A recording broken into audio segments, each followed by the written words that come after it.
రాష్ట్ర వ్యాప్తంగా రైతు అలో లక్షణ అంటా ఉన్నాడు. ఏ పంట వేసినా ఆ పంట గిట్టుబాటు ధర లేదు, పండిన పంటను కొనే పరిస్థితి లేదు. నిన్నటిదాకా వరి చూసాం, ఈరోజు మిర్చి, ప్రత్తి, అలాగే పొగాకు, మినుము, పెసర, టమాటో అన్ని పంటలు మద్దతు ధర లేక, కొనేవాళ్ళు లేక రైతులు విలవిల్లాడిపోతా ఉన్నారు. దళారీలు రాజ్యమేళ్తా ఉంది. చంద్రబాబు నాయుడు గారు ముఖ్యమంత్రిగా ఉండి ఏం జరుగుతూ ఉంది రాష్ట్రంలో, రైతు ఏ విధంగా బాధపడతా ఉన్నాడు, వ్యవసాయం దండగానే ఆలోచనతో ఉన్నటువంటి వ్యక్తిగా మరలా నిరూపించబడతా ఉన్నాడు. ఈరోజైతే మా ప్రీతమ నాయకులు జగన్మోహన్ రెడ్డి గారు గుంటూరు మిర్చి యార్డుకు వచ్చారు.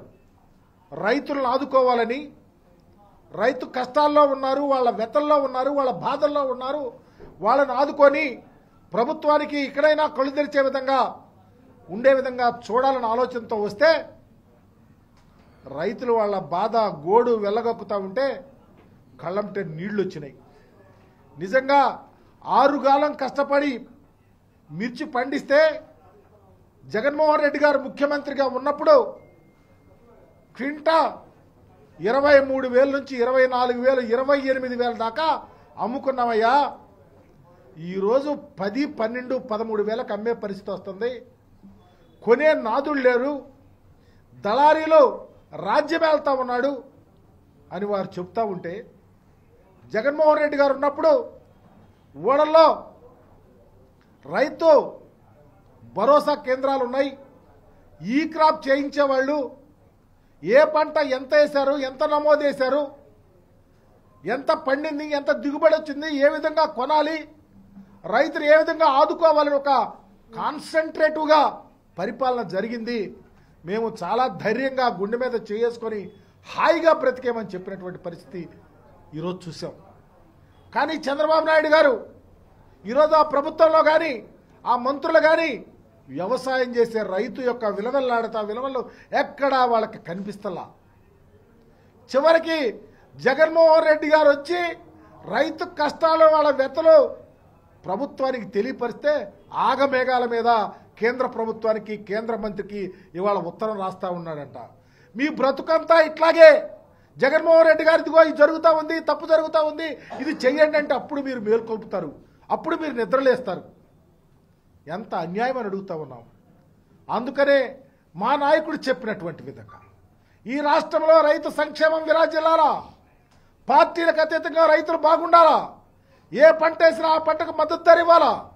మేము ప్రవేశపెట్టినటువంటి కార్యక్రమాలు రైతు భరోసా కానీ, ఈ క్రాప్ చేయటం కానీ, రైతుకు లైసెన్స్కి సంబంధించి కానీ అన్ని విషయాలలో పునరాలోచించి ఇన్కార్పొరేట్ చేసి రైతులను ఆదుకోవాలని డిమాండ్ చేస్తూ ఉన్నాం.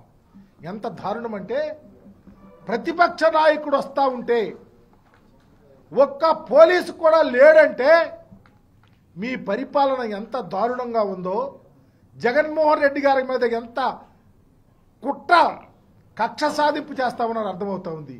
నేను అడుగుతా ఉన్నా చంద్రబాబు నాయుడు గారిని, మీరు పోలీసులు లేకుండా చేస్తారేమో. మేమున్నాం, మాజీ మంత్రులుగా, మాజీ శాసనసభ్యులుగా, ఎమ్మెల్సీలుగా, నాయకులుగా మా నాయకుడిని రక్షించుకోవటానికి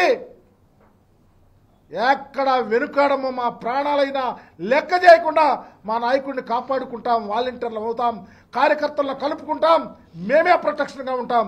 మీరు అనుకున్నారే ఈరోజు ప్రొటెక్షన్ లేకపోతే కేసులు పెడతాం, మీటింగ్ జరిగితే కేసులు పెడతాం, లేకపోతే పోలీసులు లేకపోతే మీటింగ్ జరగదనుకున్నారు.